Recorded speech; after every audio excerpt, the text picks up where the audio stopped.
Korang gaji 1,700. Mampu ke nak beli SYM Naga ni? Jom kita kira.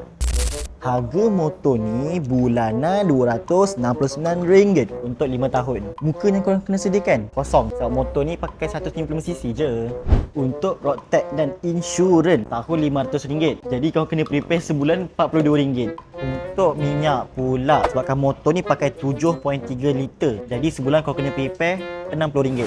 Untuk servis minor pula, untuk setiap 3,000 km, harga dia dalam RM100. Jadi kalau kita bahagikan 2 bulan, dapat dalam harga RM50. Untuk wear and tear pula, kalau tayar depan belakang, harga dia RM300. Jadi sebulan korang kena prepare dalam RM25. Untuk belting pula, harga dia dalam RM150. Tapi belting ni tahan lama, 2 tahun at least. Jadi sebulan kau kena prepare dalam RM6. Murah je. Jadi kalau kita gabungkan semua kos-kos tadi tu, dapatlah dalam bawah RM500. Jadi korang rasa mampu ke? Tapi bagi aku mampu je. Jadi kalau korang berminat dengan SYM Naga ni, korang boleh isi form di bio sekarang, okey?